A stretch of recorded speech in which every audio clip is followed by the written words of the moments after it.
So, as fears of a coming recession begin to grow, the idea of finding recession proof stocks may be one that has crossed your mind from time to time. And as investors, we don't enjoy seeing our stocks go down, and that can typically happen during a recession because earnings are harder to come by, economic growth is harder to come by, and the idea of finding stocks that can perform well in all different types of economic scenarios may be one that is very enticing. And today we're going to be looking into whether or not you can make that case for Suncor Energy. This is a large integrated oil company based out of Canada in the Athabasca Canadian oil sands. And it's going to be an interesting debate because I think this is a company that doesn't really come to mind initially when you think of recession proof stocks, right? Because it's an oil company. That's kind of why I'm making this video, is because I want to be able to look for stocks that may not be well regarded as recession proof stocks, but you could actually make the case where that may be true, because the companies that are regarded as recession proof stocks, as soon as we are, confirmed that there is a legitimate recession, not just a technical recession, they're going to be priced at a premium, right? Because everyone agrees those are recession proof stocks. If we are in a recession, then those are the stocks that you need to be invested in. So they're going to be priced accordingly. Whereas the companies where there's a little bit of debate as to whether or not how they'll fare during a recession, those are the ones where you may be able to see outsized returns. So I want to look into whether or not you can make that case for Suncor Energy. And as I've stated previously on this channel, I'm just generally interested in making more videos on the Canadian oil and gas sector and the oil and gas sector as a whole, because I think it's one where there's a lot of interesting developments happening, a lot of geopolitical implications that you have to consider when you're making investments. So I think overall it makes for interesting companies to look at. So what I'm going to do in this video is talk a little bit about what makes Suncor such a unique company in the first place, a unique company within the oil and gas space. And then I'm also going to value Suncor using the discounted cash flow method, using different scenarios, using different future oil price scenarios. So we can look at, basically what oil prices need to be at in order for Suncor to actually be a good investment in the long run. Now, to quickly add a little bit of context, Suncor had a very strong 2022 year, as did a lot of other oil companies. And if you're wondering what this, confusing Excel sheet that I've got here is, I showcased this in a few videos ago, but this is basically return data that I put together on the entire TSX to analyze trends that we saw in the year 2022. And here we're looking at specifically energy. Energy had a very strong 2022 year, as I'm sure we all know. And this is basically a list of the best performing energy stocks in the TSX. So number one in this list, I'll zoom in here, was Valeura Energy. And we can see a lot of, small cap energy stocks. These are the market caps here, all kind of below $1 billion, except for this one, Spartan Delta. And then if we scroll down to the highlighted one here, this is Suncor Energy. And they're one of the largest oil companies in Canada. And they had just over a 50% return in 2022. So that for Suncor is very strong. Obviously, if you could get that every year, then you'd be a pretty wealthy individual. But it kind of highlights one of the main challenges that you face when you're investing in oil and gas companies, which is oil and gas prices are highly volatile, right? They're difficult to predict, and it can really throw off your investment depending on, what happens with OPEC, what happens in the world, as we saw happen in 2022. If there's a war somewhere, that can really, you know, change how oil prices pan out. So, in my opinion, the best thing that we can do as investors, if we do want to have exposure to the oil and gas space, is when you're valuing companies looking to build a case of whether or not they're a good investment, you have to look at different oil price scenarios. You can't just look at one and say, I think oil prices will do this, therefore this company will have these results and it's worth this much. What I think you should do is develop, different scenarios, right? Here's my upside case, my baseline, and my downside, which is what I've done, and I'm going to showcase that later in the video. And Suncor is, like I said before, they're a unique company in this space in that they are highly, highly integrated. They operate as an extractor, a transporter, a refiner, and a marketer of oil and natural gas. And primarily they operate out of the Canadian Athabasca oil sands, which is in Alberta, Canada. And they're actually Canada's largest oil refiner, and they have a capacity of over 500,000 barrels per day when it comes to refining. And a lot of energy companies, they'll just specialize in one of those areas, right? Whether it's extraction, refining, transportation. They usually just specialize in one area, whereas Suncor specializes in the whole value chain, right? Right from the ground to the gas station, essentially. That's kind of their motto. And that's why you often hear people refer to Suncor as a manufacturing company as opposed to an oil and gas company. Now, the oil sands operations have very high upfront capital costs, very high fixed costs, but rather low variable costs, which is what makes the oil sands unique. And the oil sands also have a rather low decline rate, meaning there's lots of oil available in there. And if you contrast that to a traditional oil well, where the decline rate is much higher, usually after a few years or even a few months, there's not really a lot of oil that's left to be extracted. Whereas with the oil sands, that's not really the case. And even for decades into the future, there's still oil that's in there that Suncor can, they have rights to and they can continue to extract it. So because of this, their goal is to maintain a very high utilization rate of their assets. You'll see this asked by analysts a lot on their investor calls, and the reason being is because they need to utilize their assets a lot in order to recoup those high upfront capital costs and the high fixed costs. And if they do use their assets a lot, then they know that it's probably going to be a good year for Suncor because they're getting a lot of use, a lot of production out of them. And we can actually see evidence of this if we go to Suncor's financial ratios, which I have here. And what I have here is Suncor's financial ratios, which I'll zoom in a bit here, and the industry average for their industry, which is integrated oil and gas companies.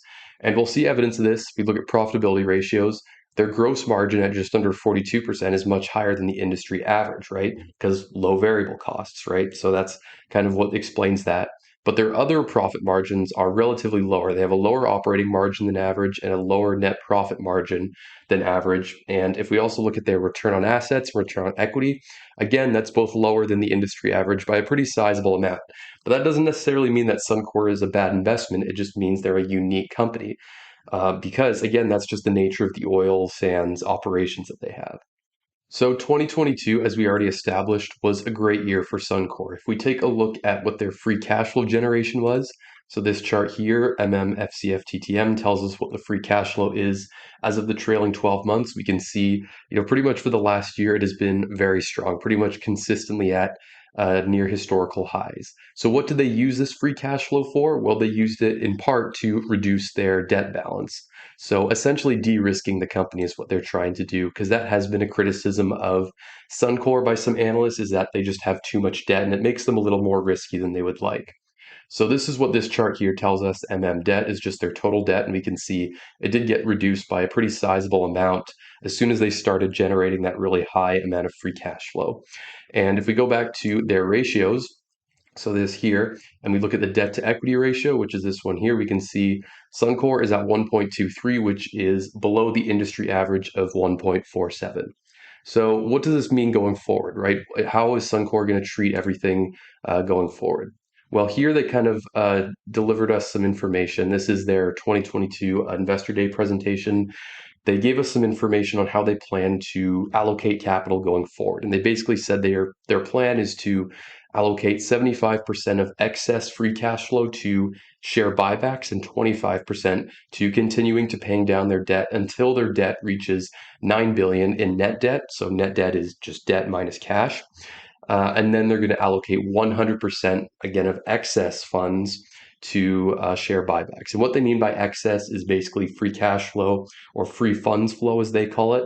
When you take out all their capital expenditures, which includes both growth capital expenditures to expand production and maintenance capital expenditures to, maintain their current production, and then also their dividend commitments, because they do pay a rather high dividend yield, and that is a bigger part of their capital allocation strategy as well.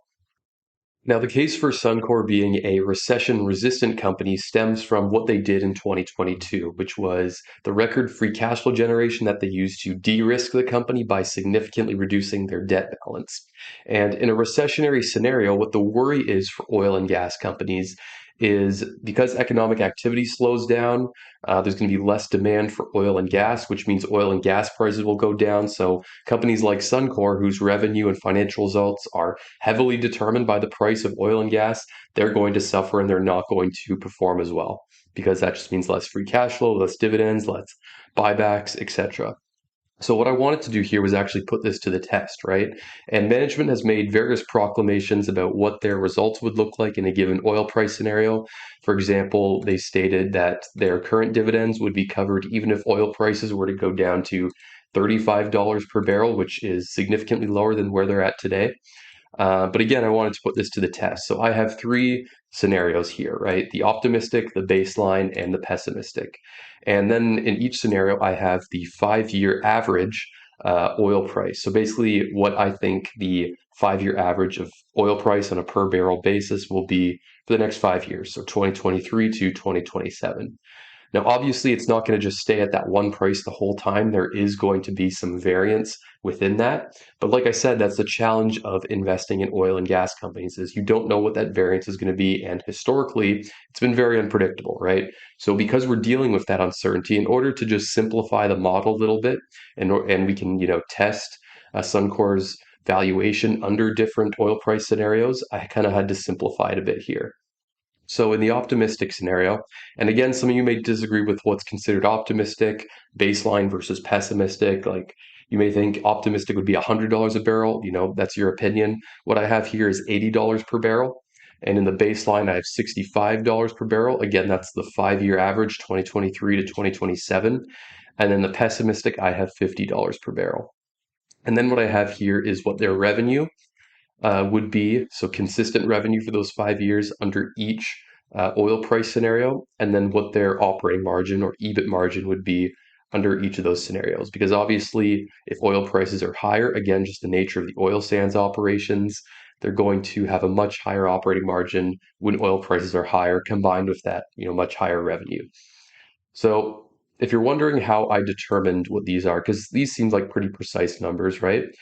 Basically, what I did, if I go over here, is I took some recent data from Suncor's financials, so some quarterly data. So Q3 2022 back to Q1 2021.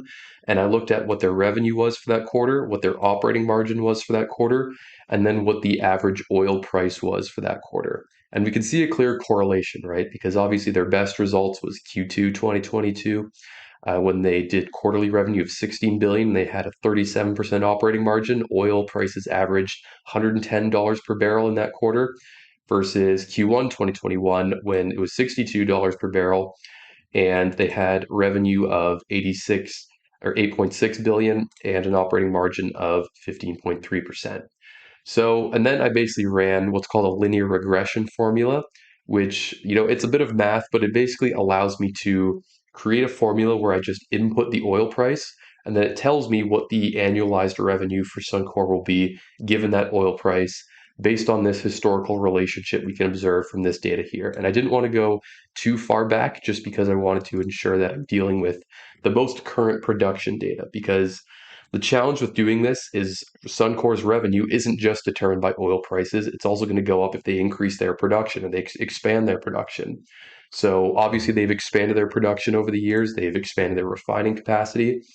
So I wanted to ensure that I got relatively recent data.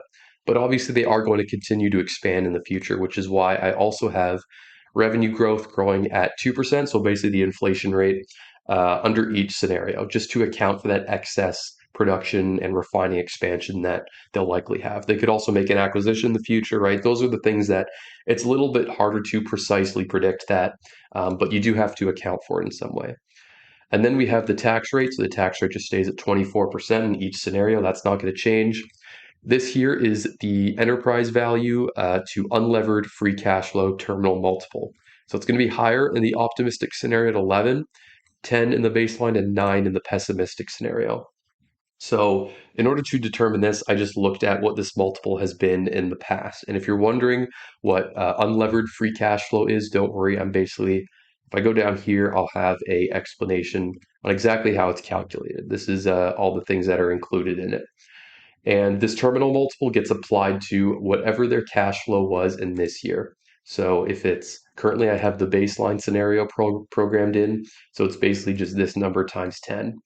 So that's what this tells us here. And then of course we discount this terminal value cash flow back to the present value because this terminal value is designed to capture all the cash flow, all the future free cash flow that Suncor generates from 2027 into the distant future. So this multiple is going to be lower for Suncor versus, maybe a tech company that would have a much higher multiple because they're expected to generate most of their cash flow in the distant future as opposed to the next couple years. It's not the case with Suncor. They are a company that is generally seen as in secular decline, although they are doing some things in the renewable energy space to, I guess, modernize their company. But for now, we're focusing mainly on oil and gas. So this Excel sheet, I basically had it have it to work like software, where I can just change this and it'll change whatever the scenario is. I can change the baseline, I can change the pessimistic, and we can see what the numbers end up being. So this projects their free cash flow to firm, which is the same thing as unlevered free cash flow into the future. It discounts it back to the present. And by the way, I used an 8% discount rate, which is about what their cost of capital is. And then it will tell us the enterprise value. And then in order to get from enterprise value to equity value, we add cash and investments, which I estimated in the year 2027 to be about 2.25 billion, less their total interest-bearing debt and less preferred shares. I don't believe they have any preferred shares. And I plugged this number in here because they did say that their net debt goal, like I stated previously, was $9 billion in Canadian. These are all Canadian numbers, by the way. So I basically assume that they are going to achieve that goal and it will stay about that until 2027. So then we get a value of equity, this number here, we divide by current shares outstanding. And this is the pessimistic case scenario where oil prices average $50 per barrel. Under this scenario, they're only worth about just under $16 per share. And their current price, as I'm making this video, is 45. So that's not a great return. That means they are overvalued. So let's see how it would change. But again, $50 per barrel, that is quite low, right? Let's see how it change if we go to baseline, which is 65. We can see it goes up to 36.87 as the calculated fair value, but that's still slightly overvalued, right? That still puts us, where it's 123% or the current share price is 123% of our calculated fair value. So what about the optimistic scenario? How does this look, where oil prices average $80 per barrel? So to the optimistic one, things are looking much better, right? And we get a projected annual investment return of 12.2%, which is historically pretty good. I mean, if you can get anything above 10%, that means you are likely to outperform any major index for an extended period of time, not just on a per year basis. But if oil prices were to average $80 per barrel, then Suncor would be a pretty attractive buy at these current prices. But again, there's a little bit of uncertainty in there. And what we can kind of conclude from this is that at its current valuation, Suncor probably has oil prices around the range of 70 to 75 oil price per barrel for the next 5 years, factored into the current valuation. So that's what you need oil prices to be for Suncor to work out. So if your personal belief is oil prices are going to be much higher for a longer period of time, we can go back to this chart here to see where they are currently. Currently, above that $78 per barrel, then maybe you're thinking Suncor is a good investment. But again, if your views on the recession are it's going to be more of a traditional recession where oil and gas prices decline because of the decline in economic activity, then I wouldn't really consider Suncor recession resistant in that scenario. So I hope you guys did find this useful. That pretty much does it for what I wanted to cover. I really wanted to explain my process and a way you can deal with uncertainty when it comes to investing, right? Develop different scenarios. And this is also useful because if you do decide to make an investment in Suncor, you can always refer back to this, right? And it's difficult when you make an investment and it goes down and you don't have something to fall back on, which is, if things turn sour with this company, I know that in this scenario I have them approximately worth this much. So you can compare that to their current stock price and be like, okay, maybe it's time to sell. Maybe it's time to cut my losses. And you always have that analysis to fall back on, and you're not just kind of making it up as you go and dealing with all the emotions of being down in the position, right? So I think doing this is very helpful for individual users. Obviously, in my website here, Tickernomics, if you don't want to deal with the complications of a DCF model, I have this here, which is a much easier way of doing it. You can just enter the ticker and then, all the assumptions here get populated and you can just change these as you go. I'll leave a link to this website in this description like I always do, but thank you so much for sticking around and listening to this video, and I'll see you guys in the next one.